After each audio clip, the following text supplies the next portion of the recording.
Hi, love leaders. It's Dr. Shannon Roberts, your host for the Love Leading Podcast, where we discuss how to create connection in your most important relationship that God designed, bringing health and sometimes healing while deepening intimacy. Welcome to the show.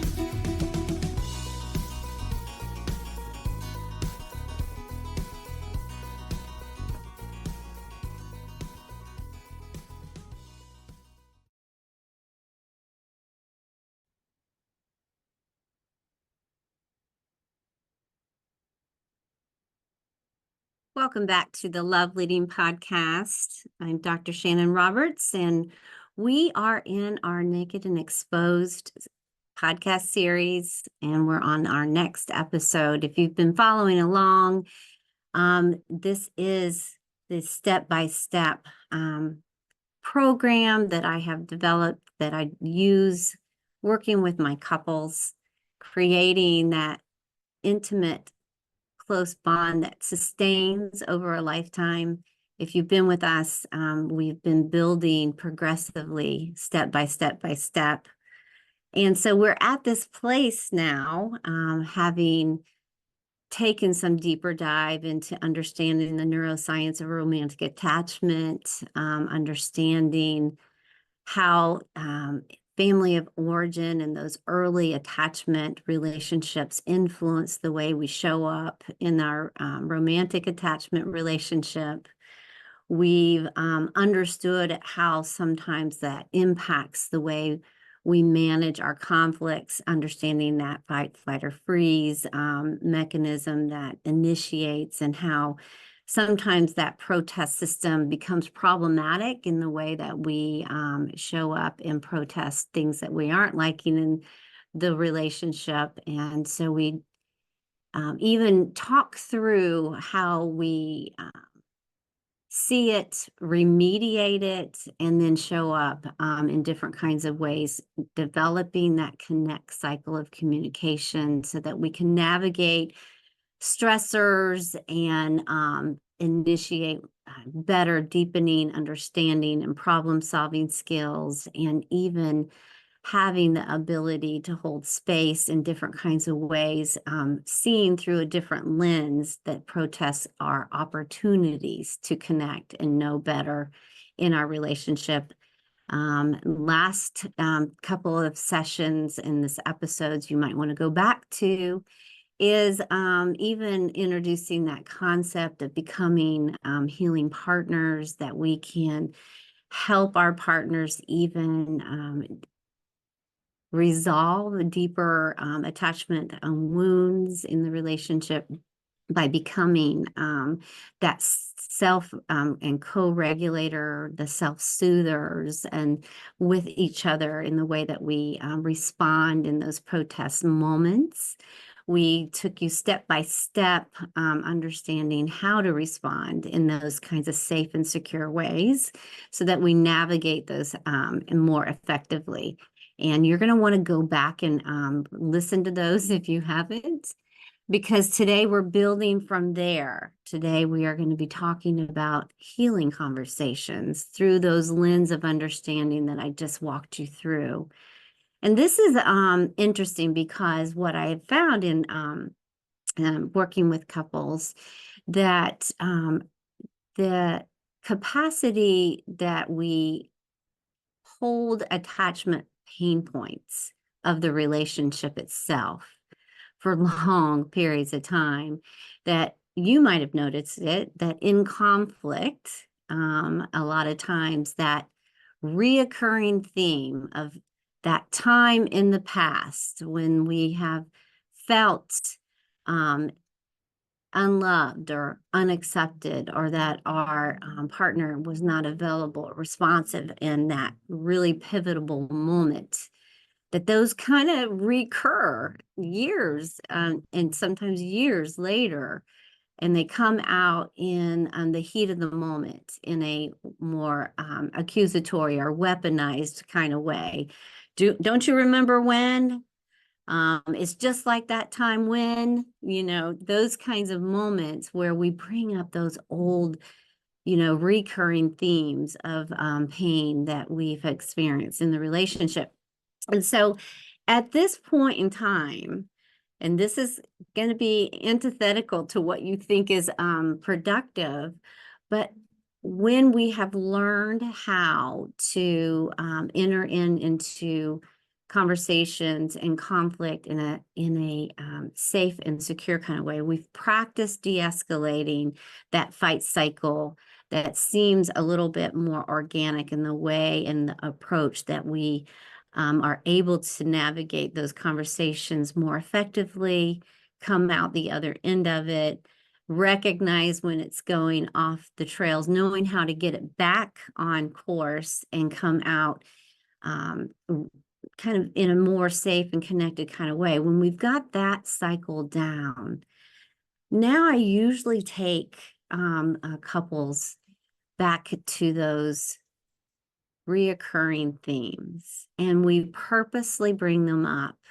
not in the time of a fight cycle, not in the way that we are using it as a defense mechanism, but purposely bringing it up for the purpose of having a healing conversation, that we are able to enter in with the intentionality of trying to create a safe and secure space to allow that pain to come to the surface in a way that's intentional, to have a different communication around it.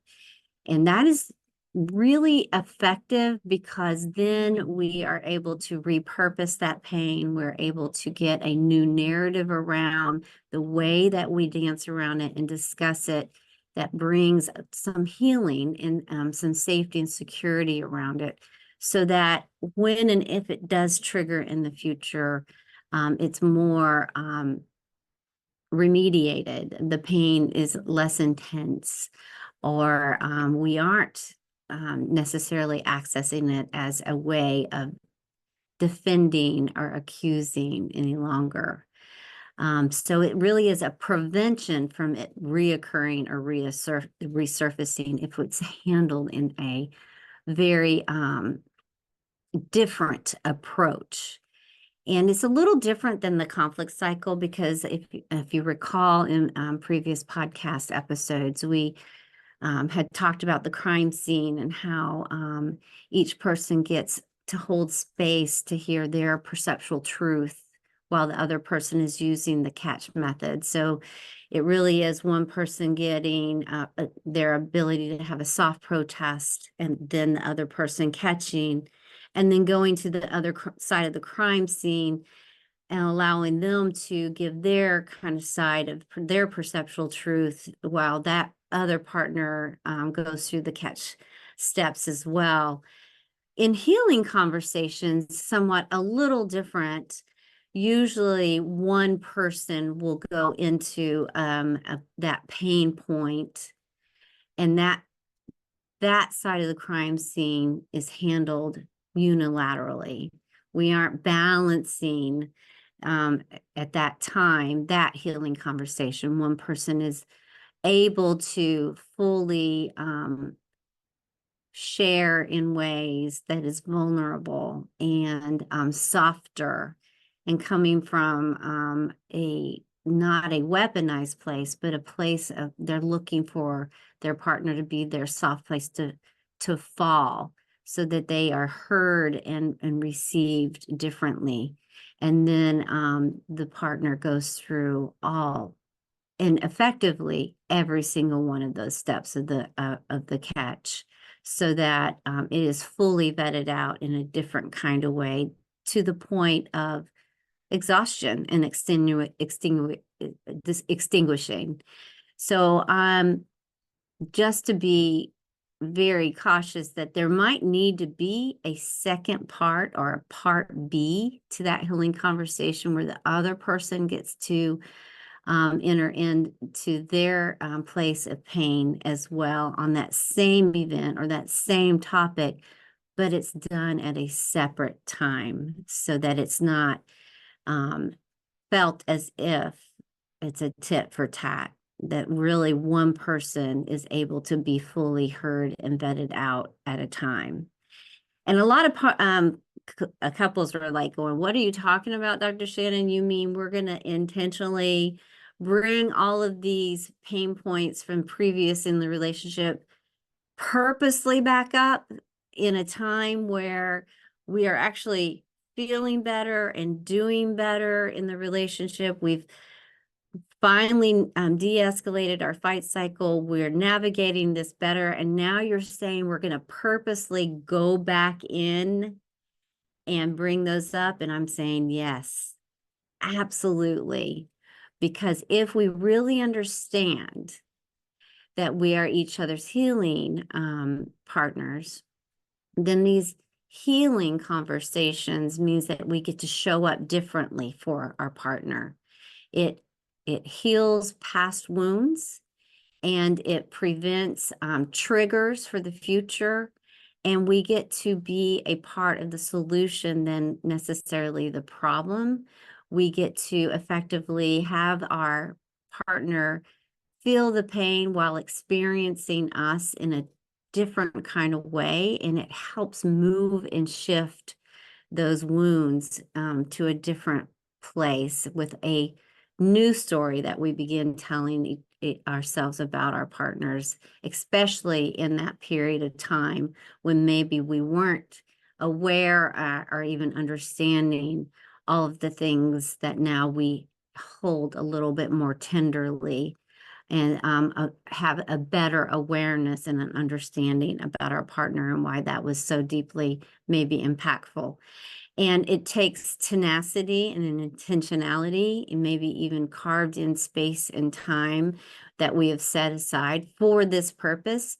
And a lot of times we will make sure that it is bookended, that we allow for a certain space and time so that we aren't feeling guarded or afraid or fearful to open up old wounds, thinking it's going to take a toll or a long period of time. So I want to encourage you that I promise this helps the new neural pathways. It deepens the intimacy. It heals old narratives, and it starts with fresh foundation of new thought and new chapters to old hurt wounds. And so a lot of times it's really hard for couples to want to do this work, or they're fearful that by entering back in, it's going to just trigger or initiate those old cycles of communication around it. But I promise if you stick to the catch with each one of those steps, with intentionality of knowing now that you have got a better skill set under your belt and being able to hold space for your partner and not feeling threatened by the story they're telling you and needing to get into your own kind of fight, flight, or freeze in response, that I promise those successes will only compound in a different direction. It will only compound in the direction of feeling even more safe and even more able to hold that space in different kinds of ways for our partners to go into. This is very courageous work, and I commend a lot of you that are if you are here in this process and that you're taking these steps. This is a good, deeper core work that really can move and shift the dial of feeling more and more connected and more like you understand your partner in ways that you never have. So it's hard work, but so rewarding and so fulfilling to get these conversations behind you in different kinds of ways than what they've been surfacing on in the past. So healing conversations, repairing your marriage with intentionality and a different approach entering into those conversations. All right, guys, you're going to want to not miss the next 4 episodes, because we're now going to be entering in into the Intimacy for Life method. And this is the last bucket of the 3 that I've been taking you through. And these are the renewal systems that counteract the fight cycle and those other intimacy erosions that we've already discussed. So you're not going to want to miss those next 4 episodes as we enter into the Intimacy for Life method. Thank you for tuning back in. Healing Conversations, Repairing Your Marriage. We'll see you next week.